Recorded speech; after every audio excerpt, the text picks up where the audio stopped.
ये हमारे पास पेपर है क्लास 10 2026 का, देख सकते हैं 801 FC कोड नंबर इसका है। तो चलिए इसको सॉल्व करते हैं। तो यहाँ पे कुछ इस तरीके का पेपर आया है।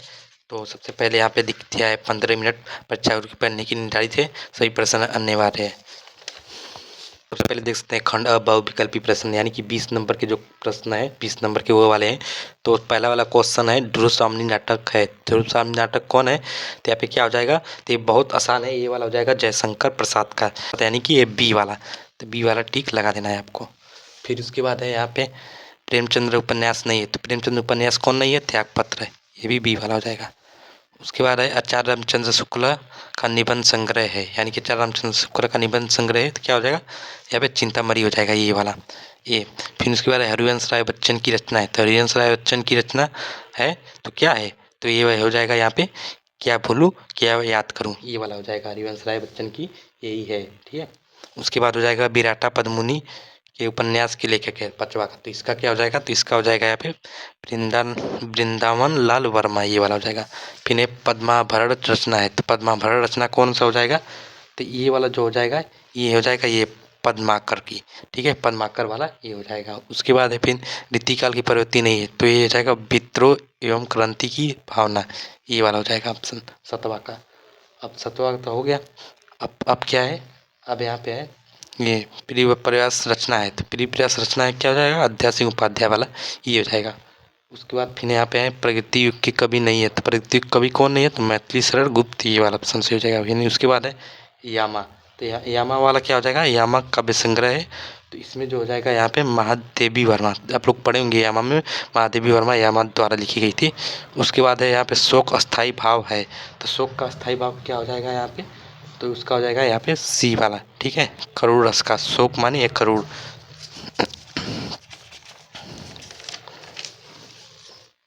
उसके बाद 12वां क्वेश्चन यहाँ पे है सोहत अड़ू पीतू पेटू श्याम सलूनगे मनो नीलगनी शैल पर अपितु प्रयोग प्रभात उपगत पंक्ति में कौन सा अलंकार है? यानी कि इसमें क्या करना था आपको, इसमें आपको बताना था अलंकार। तो इसमें कौन सा अलंकार हो जाएगा यहाँ पे?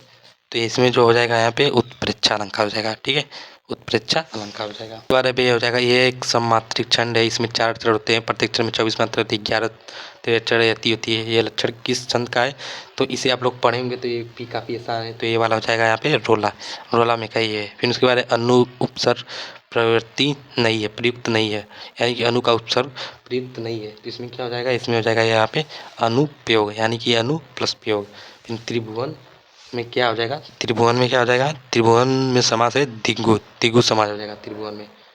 उसके बाद यहाँ पे है सुरसरी देवपागा किसकी रचना है? सुरसरी देवपागा किसकी रचना है? तो यहाँ पे हो जाएगा यह गंगा, गंगा की रचना ये है।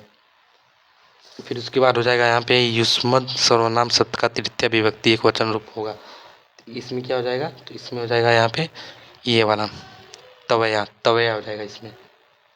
फिर उसके बाद है यहाँ पे रचना के आधार पर वाक्य का प्रकार नहीं है, यानी कि रचना के आधार पर वाक्य प्रकार नहीं है। तो यहाँ पे सी वाला हो जाएगा यहाँ पे प्रश्नवाचक वाक्य। फिर मोहन विद्यालय था, इसमें वाच्य है। तो इसमें क्या हो जाएगा? कृतवाच्य है। फिर आ उपचयन सुंदर फूल खिले हैं, इस वाक्य में रेखांकित पद परिचय है, जिसमें हो जाएगा विस्मयादिबोधक, ये हो जाएगा सही। उसके बाद है यहाँ पे खंड वर्णनात्मक प्रश्न। तो खंड ब में क्या है? निम्नलिखित में से किसी एक गद्यांश पर आधारित सभी प्रश्नों के उत्तर में क्या हो जाएगा? ये वाला, जैसे कि इसमें है यहाँ पे देख सकते हैं 1 2 3 तीनों क्वेश्चन करने होते हैं और 2 नंबर के, यानी कि 6 नंबर के। तो इन तीनों क्वेश्चन कर लिए होंगे तो 6 नंबर इसका भी मिल गया होगा। और उसके बाद यहाँ पे अथवा में था, जैसे कि वो नहीं करना चाहेंगे तो इसको करेंगे तभी इसमें भी 6 नंबर आपको मिल गया होगा। उसके बाद यहाँ पे पद्यांश, तो पद्यांश में भी कुछ इस तरीके से था, यहाँ पे इसमें से करना होता है, जितना यहाँ से यहाँ था इसी में से अपने कौन किया है। गद्यांश में अथवा वाला है इससे पहले वाला, और पद्यांश में इन दोनों में कौन किया है, आप लोग कमेंट में बताइएगा जरूर। पिन दिया है नीचे दिए गए संस्कृत गद्यांश किसी एक संदर्भ सहित अनुवाद कीजिए, यानी कि यहाँ पे संदर्भ से अनुवाद, जैसे कि ऐसा नगरी भारतीय संस्कृत भाषा के, यानी कि यह नगरी भारतीय संस्कृत भाषा की केंद्र स्थली है, यहाँ पे हिंदी में हो जाएगा। तो इस तरीके से आपको अनुवाद करना था, तो अनुवाद आप किए होंगे तो इसका भी नंबर 2 + 3 यानी 5 नंबर मिलेंगे। पहले 2 नंबर गद्यांश के संदर्भ और 3 नंबर अनुवाद के। फिर उसके बाद अथवा में आया तो आप ये कर सकते हैं। फिर नीचे दिए गए संस्कृत पद्यांश में किसी एक का संदर्भ सहित अनुवाद कीजिए। यानी कि यहाँ पे गद्यांश और पद्यांश है, तो पद्यांश भी इसी तरह सेम करना है, 5 नंबर इसमें मिलेगा। उसके बाद यहाँ पे लिखना है निम्न अपने पठित खंड काव्य के आधार पर प्रश्न में से किसी एक खंड के प्रश्न उत्तर, यानी खंड काव्य लिखना है, किसी एक का लिखना है, इसका 3 नंबर मिलेगा।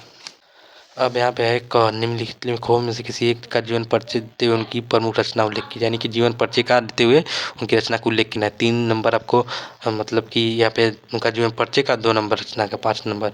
उसके बाद कवियों में से लिखना है, कवियों में से लिखेंगे उसमें भी 3 + 2 5 नंबर है। इन दोनों में से कौन कौन लिखी है आप लोग कमेंट में बताइएगा। फिर उसके बाद अपनी पाठ्य पुस्तक संस्कृत पाठ्यकस्तु खंड कष्ट में श्लोक लिखिए, यानी श्लोक लिखेंगे तो उसका 2 नंबर मिलेगा। फिर आपके क्षेत्र के असामाजिक तत्व, लड़कियों महिलाओं पर फब्तियाँ कसते और चैन खींचने जैसी घटनाओं पर लिखते हैं, उनके से पर पुलिस अध्यक्ष को पत्र लिखिए। या फिर विद्यालय के विज्ञान प्रयोगशाला के अत्यधिक बनाने में की आवश्यकता समझाते हुए उस पर विद्यालय का प्रधान पत्र का लिखिए। तो इन दोनों में से कौन लिखे ये भी कमेंट बताइएगा। फिर भारतीय निम्नलिखित में से किन्हीं 2 प्रश्नों का उत्तर संस्कृत में, यानी कि प्रश्न का उत्तर जैसे कि भारतीय संस्कृति कैसा संगम स्थली, तो इसमें आपको उत्तर देना है। तो भारतीय संस्कृति के साथ संगम स्थली वार्षिक कश्यान नग्य कुलहस्ती, इसमें से आप लोग इन दोनों का दे सकते हैं, इन दोनों का भी। फिर उसके बाद निम्नलिखित में से किसी एक का निबंध लिखिए, और निबंध में 7 नंबर, तो इसका तो काफ़ी इंपॉर्टेंट है। तो आप लोगों ने कौन लिखा है कमेंट में भी बताइएगा, और इसका 2 नंबर मिलेगा। तो आप लोगों ने कितना नंबर किया है पूरा कमेंट में जरूर बताइएगा। वीडियो चलिए लाइक कर देना, और आप लोग नेक्स्ट वीडियो कौन सा बनाए कमेंट करिएगा। तब तक के लिए जय हिंद।